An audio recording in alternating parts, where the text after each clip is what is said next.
오늘 종료주일 예배에 참석하신 여러분들을 주의 이름으로 환영하고 축복합니다.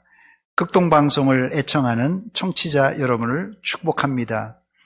오늘 종료주일을 맞이하여 성찬 예식을 거행하려고 합니다. 예식에는 주인공이 필요한데 결혼식에는 신랑 신부가 주인공이듯이 성찬 예식의 주인공은 누구입니까? 바로 예수님이십니다. 예수님께서 성찬식을 제정하셨고 친히 자기 몸으로 떡과 포도주를 제공하셨습니다. 그럼 우리는 성찬식에서 어떤 존재입니까? 여러분들은 성찬식의 어떤 존재입니까? 단지 손님이나 구경꾼에 불과할까요? 아닙니다. 우리는 또 다른 주인공입니다. 그 이유는 성찬식을 통하여 우리는 주님의 살과 피를 먹고 마심으로 주님이 내 안에, 내가 주님 안에 들어가는 신비적 연합을 이루기 때문에 우리도 역시 성찬식의 주인공입니다. 오늘 이 예배에 참석하신 여러분들은 한 사람도 손님이나 구경꾼이 되지 말고 성찬의 주인공들이 되시기를 주의 이름으로 축원합니다. 첫 번째, 유월절이란 어떤 절기입니까? 성찬식을 거행하면서 유월절을 알아보는 이유는 구약 유월절은 성찬식의 그림자이기 때문에 그렇습니다. 본문 11절 말씀에 보면 여호와의 유월절이란 문장이 나오는데 이 유월절은 하나님이 제정한 절기로 이 유월이라는 단어는 넘을 유자에 건널 월자를 써서 넘어간다라는 의미입니다. 영어로는 Passover, 히브리어로는 페사흐라고 하고요. 또 라틴어는 파스카라고 부릅니다. 그렇다면 유월절이 넘어가는 절기인데 뭘 넘어가는 겁니까? 간단하게 말해서 이스라엘이 출애굽할 때 애굽의 바로 왕이 이스라엘을 놓아주려고 하지 않자 하나님은 모세를 통하여 10가지 재앙을 애굽에 내리십니다. 마지막 10번째 재앙은 죽음의 사자가 온 애굽의 장자를 죽이는 재앙이었어요. 이 재앙으로 온 애굽은 초상집이 되었습니다. 그런데 이스라엘 집의 장자는 단 한 명도 죽지 않았습니다. 그 비결, 그 이유가 무엇입니까? 그 이유는 1년 된 어린 양을 잡아 그 피를 좌우 문설주와 임방에 바른 결과 죽음의 사자가 이스라엘의 집은 넘어갔기에 유월절이라고 부르는 것입니다. 마귀 사탄이 여러분에게 고통을 주려고 가져오는 모든 우환과 질병이 예수 그리스도의 십자가 보혈의 능력으로 여러분과 여러분의 집을 넘어가 여러분은 평안과 안정하시기를 주의 이름으로 축원합니다. 그렇습니다. 성찬식은 우리가 생명의 떡 되신 예수 그리스도의 살과 피를 통하여 영생을 얻었다는 것을 확인하는 예식입니다. 두 번째 성찬식은 구약 유월절의 성취입니다. 예수님은 의도적으로 유월절이 시작하는 식사 시간, 저녁 식사 시간과 성만찬 시간을 맞추었습니다. 마태복음 26장 17절 말씀 보니까 무교절의 첫날에 제자들이 예수께 나와 이르되 유월절 음식 잡수실 것을 우리가 어디서 준비하기를 원하시나이까? 이렇게 묻습니다. 여기 보면 제자들은 성찬식에 대해서는 전혀 몰랐고 단지 유월절 음식을 어디서 드실 것인가를 예수님께 질문했습니다. 예수님은 유월절 음식 먹는 그 저녁 시간에 자신의 몸과 피를 하나님의 택한 백성들에게 주시겠다는 의미로 성찬식, 소위 말하는 최후의 만찬을 거행하셨습니다. 이것은 우연의 일치가 아니라 예수님의 의도적인 행동입니다. 즉 이스라엘의 장자를 죽음에서 살렸던 유월절 어린 양의 피는 예수님이 십자가에서 흘릴 피의 예표였습니다. 유월절은 유대인이 애굽에서 출애굽한 날을 기념하는 해방의 날로 유대인들은 지금도 3,500년 전에 유월절 식사를 매년 온 가족 식구들이 함께 모여서 먹습니다. 식탁엔 어린 양과 누룩 없는 떡인 마짜와 포도주 그리고 쓴나물 등이 올려집니다. 이 만찬은 식사를 넘어 하나의 의식이었어요. 그 이유는 식사 자리에서 자녀들은 가장에게 왜 누룩 없는 맛없는 떡과 쓴나물을 먹느냐고 묻고, 가장은 조상들이 애굽에서 노예 생활을 하며 흘렸던 눈물과 고통의 의미로 누룩 없는 떡인 마짜와 쓴나물을 먹는다고 일러줍니다.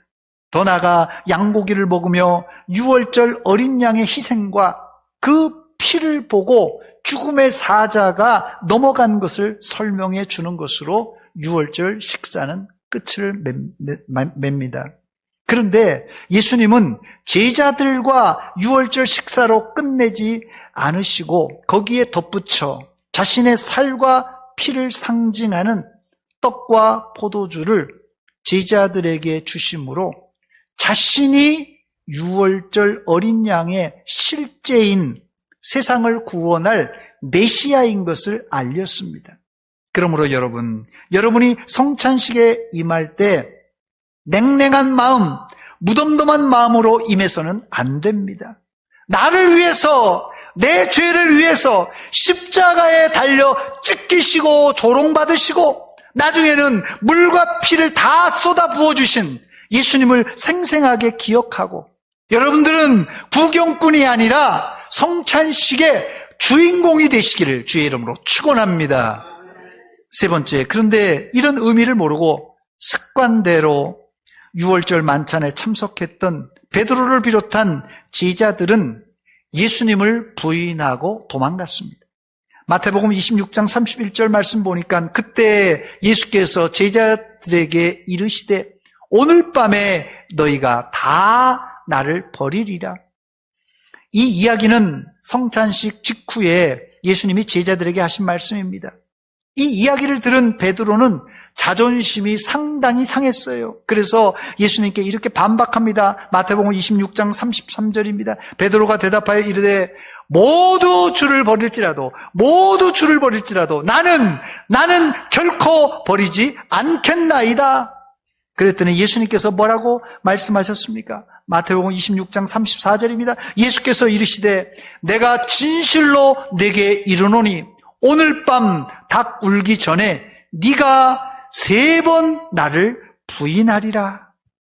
이 말을 듣고 의리의 사나이 베드로가 가만히 있을 수 있었겠습니까? 예수님, 날 뭘로 보고 그런 말씀을 하세요? 하며 35절에 내가 주와 함께 죽을지언정 주를 부인하지 않겠나이다 라고 힘주어 말했고, 곁에 섰던 제자들도 베드로와 같이 주와 함께 죽을지언정 주님을 부인하지 않겠다고 다짐했습니다. 베드로와 제자들의 이야기를 듣고 예수님께서 그래, 내가 지난 3년 6개월 동안 고생해서 너희를 키워놓은 보람이 있구나. 그래, 말이라도 고맙다. 이렇게 말씀하실 줄 알았는데 예수님은 아주 냉정하게 너희가 다 나를 버리리라. 유월절 만찬에서 예수님은 자신이 유월절 어린 양이 되어 자기 몸을 제자들에게 떼어주고 자기의 피를 많은 사람들을 위해 흘릴 것이라고 하셨는데도 제자들은 이런 예수님의 십자가의 죽음은 아랑곳하지 않고 자기 체면만 앞세웠어요. 베드로와 제자들이 자기 체면 때문에 주와 함께 죽을지언정 예수님을 부인하지 않겠다고 힘주어 말했지만은 여러분, 신앙생활은 체면이나 의리로 하는 게 아닙니다. 성경 속에 드러난 베드로의 성격을 파악해 보면 고집도 세고 자기 주장도 강한 사람입니다. 이런 사람들이 자존심이 센 사람이에요. 그러나 베드로는 작은 여자 하인의 말에 벌벌벌 떨면서 3년 6개월 동안 배웠던 신앙도 팔아먹고 예수님을 모른다고 3번씩이나 부인했던 것입니다. 여러분, 베드로가 겁장이라서 이제 부인하고 배반한 줄 아십니까? 누구나 죽음 앞에서는 떠는 게 인간입니다. 그렇다면 나중에 베드로는 어떻게 거꾸로 십자가에 매달려 순교할 수 있었던 것입니까? 좀 우스갯소리지만 제정신이 아니라서 그랬습니다. 예수 믿는데 내 정신으로 교회 생활하면 베드로처럼 성질 부리고 고집 부리고 자기 체면을 앞세우지만 베드로가 눈물로 회개하고 통곡했을 때 성령을 충만하게 받고 성령이 주시는 힘으로 땅끝까지 복음을 들고 나가 전도하다가 결국 어디까지요? 로마까지 가서 복음을 전하다가 순교한 것입니다. 아무리 자존심과 결단력이 강해도 인간의 결심은 죽음 앞에 벌벌벌 떨고 아무리 믿음이 좋다고 해도 내 재산상의 손해가 온다면 인색한 게 인간입니다. 그렇습니다. 성찬의 의미를 망각하고 자신의 의로움과 자존심만 내세우려고 했던 자세로 성찬식에 100번 참석해도 은혜 못 받습니다. 그렇습니다. 성찬식은 습관적으로 참석해서는 은혜 받을 수가 없습니다. 예수님의 십자가의 고난과 부활이 2000년 전의 이야기가 아니라 지금 나를 구원하신 사건으로 또 내가 주님과 함께 십자가에서 죽고 주님과 함께 다시 살아나는 사건으로 인식해야 구경꾼이 아니라 성찬의 주인공이 될 수가 있습니다. 그러므로 성찬식은 내가 주님과 함께 죽고 주님과 함께 다시 사는 신비의 연합 차원에서 회개와 자복이 필수입니다. 온전한 성찬은 나를 죽이고 나를 부인해야 가능합니다. 그러나 거기서 끝나면 안 됩니다. 거기서 끝나니까 한국교회 성찬식이 장례식 분위기 같이 어둡고 우울한 것입니다.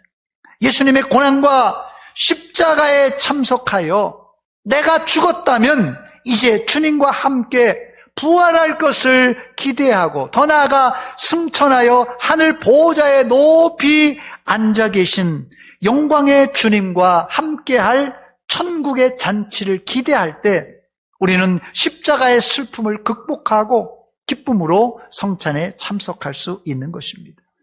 그래서 예수님은 모든 식사를 마치고 제자들과 함께 겟세마네 동산으로 가실 때 기쁨의 찬미를 하고 갈 수 있었던 것입니다. 마태복음 26장 30절입니다. 이에 그들이 찬미하고 감람산으로 나아가니라. 일반적으로 유대인들은 유월절 만찬을 한 후에 밖에 나가지 않는다고 합니다. 그 이유는 저녁 시간이니까 늦어서 어둡기도 하지만 유월절 밤은 어떤 밤입니까? 죽음의 사자가 장자를 죽이려고 했기에 혹시 화를 당할 수 있을 거라 생각하고 밖에 안 나간다고 합니다. 그러나 주님은 밖으로 나가 기드론 골짜기를 건너 감람산으로 올라가셨습니다. 이것을 좀 원색적인 표현으로 한다면 예수님은 죽으러 간 것입니다. 죽음의 사자가 있다고 해도 죽으러 간 것입니다. 그러나 예수님의 마음에는 이미 승리를 맛보고 이제 올라가신 것입니다. 그런데 제자들은 죽을지언정 주님을 배반하지 않고 따르겠다고 약속하고는 예수님이 붙들리자 뒤도 돌아보지 않고 도망가 버렸습니다. 끝으로 한 불효자가 돌아온 이야기를 드리고 말씀을 맺겠습니다. 어느 불효자가 있었답니다. 어머니는 아들을 위하여 날마다 새벽마다 기도했지만 이 아들은 교회 다니기는커녕 깡패짓맛 했다고 합니다. 집에 잘 들어오지도 않지만 들어오는 날이면 돈만 뜯어가고 행패만 부렸습니다. 그래도 어머니는 아들이 들어오는 날이면 정성스럽게 밥을 지어 주면서 아들을 위해 기도해 주었다고 합니다. 이 어머니는 원래 글자를 알지 못하셨는데 교회를 다니면서 성경을 읽게 되고 국문을 깨우치게 되었다고 합니다. 아들에게 유산을 물려줘야 되는데 벌어놓은 재산은 없고 해서 성경을 필사해서 가보로 주려고 어머니는 시간이 날 때마다 성경을 필사했다고 합니다. 성경을 쓰는 동안 어머니의 마음은 항상 아들에게 가 있었습니다. 지금은 예수님을 알지 못하지만 후에라도 회개하고 예수 믿을 때 이 성경을 보고 은혜 받으라고 정성껏 성경을 필사했습니다. 글자를 예쁘게 쓰지도 못하고 삐뚤빼뚤 했지만은 정성껏 기록해 나갔습니다. 주님, 이 성경책을 다 쓰기 전에 아들이 돌아오게 해주세요. 어머니는 간절히 기도했지만 이 아들은 어머니의 임종 직전까지 예수는커녕 집에도 들어오지 않았다고 합니다. 어머님이 돌아가신 후에 이웃으로부터 이 사실을 전해들은 불효자는 어머니가 자신에게 남겨둔 성경책을 끌어안고 오열했다고 합니다. 그 이후 아들은 자신의 죄를 회개하고 예수 믿고 훌륭한 그리스도인이 되었다고 합니다. 기도하는 어머니가 있는 한 자식은 망하지 않습니다. 심지어 자녀들을 위하여 기도하는 어머니의 기도가 당대 응답이 되지 않았을지라도 어머니의 기도는 죽어서도 응답될 줄 믿습니다. 이 아들은 어머니가 돌아가신 지 오래되었지만 어머니가 보고 싶을 땐 자신만 생각하고 필사한 그 성경책을 읽었다고 합니다. 그 삐뚤빼뚤한 성경을 읽을 때마다 이 아들 마음엔 어머니의 간절한 마음과 사랑을 느낄 수 있었다고 합니다. 오늘 우리는 성찬식을 거행하면서 성찬에 사용되어지는 떡과 포도주는 일반 마켓에서도 살 수 있는 물건들입니다. 그러나 이것은 단순한 빵과 포도주가 아닙니다. 성도라면 성찬식에서 빵을 볼 때마다 날 위해 십자가에서 찢기신 예수님의 몸을 생각해야 되고, 잔을 마실 때마다 날 위해 십자가에서 흘린 예수님의 피를 생각해야만 합니다. 오늘 성찬식이 여러분에게 이런 생생한 은혜의 시간이 되시기를 주의 이름으로 축원합니다. 교육 전문가들에 의하면 말만 해주면 3시간 후에 70%를 기억하지만 3일 후에는 고작 10%밖에 기억 못한다고 합니다. 그러나 말하면서 보여주면 3시간 후에 85%를 기억하고 3일 후에도 65%를 기억한다고 합니다. 이것이 바로 시청각 효과입니다. 성찬식은 말과 더불어 실물을 보여줌으로써 예수님의 십자가의 죽으심과 부활 그리고 재림에 대한 의미를 깨닫게 해주는 일종의 시청각 설교입니다. 마치 불효자가 삐뚤빼뚤한 성경책이지만 그 책을 볼 때마다 어머니에 대한 사랑을 느낄 수 있었던 것처럼 여러분들도 이 예식에 참여할 때마다 예수님의 십자가 사랑과 주님과의 신비한 연합을 느끼시기를 주님의 이름으로 축원합니다. 더 나아가 여러분은 성찬식을 예배당 안에서 떡과 잔을 나눔으로 끝내지 말고 예식 이후에 세상에 나가 주님이 세상의 구주 되심을 주님 오실 때까지 전하는 성도들이 되시기를 주의 이름으로 축원합니다. 고린도전서 11장 26절입니다. 너희가 이 떡을 먹으며 이 잔을 마실 때마다 주의 죽으심을 그가 오실 때까지 전하는 것이니라. 말씀을 마칩니다. 오늘 성찬식에 참여하는 여러분들이 바로 성찬식의 주인공들입니다. 이제까지 성찬식에 그냥 엑스트라로 그냥 한쪽에 그냥 쭈그려 앉아 있다가 가시는 분들이 있을지 모르지만 이제부터라도 날 위해 고난당하시고 십자가 지시고 죽으신 주님을 생각하며 내가 지은 죄를 고백하며 중심으로 회개하시기 바랍니다. 이게 바로 성찬에 임하는 첫 번째 태도예요. 두 번째는 사망 권세 이기시고 3일 만에 부활하신 예수님, 부활 승천하시어 하늘 보좌에 앉아 계신 영광의 예수님을 생각하며 주님을 찬양하시기 바랍니다. 더 나아가 잠깐 후면 다시 오실 예수님을 정결한 신부로 기름 준비하셔서 하늘 혼인잔치에 다 참여하는 성도들이 되시기를 주의 이름으로 축원합니다. 축원합니다. 기도하겠습니다. 하나님, 우리 아버지, 이 아침에 저희들을 예배의 자리로 불러주시고 오늘 특별히 성찬식에 참여하게 하신 것 감사드립니다. 이 성찬식을 대할 때마다 습관적으로 그냥 지나치지 말게 하시고 예수님의 십자가와 그 찢기신 몸과 그 보혈을 생각하게 하시고 날 위해 십자가에 돌아가신 주님이 나의 구주이심을 확신하며 주님을 고백하며 또 영광스러운 하늘나라를 바라보는 이 성찬식이 되게 하여 주시옵소서. 예수님의 이름으로 기도하옵나이다. 아멘.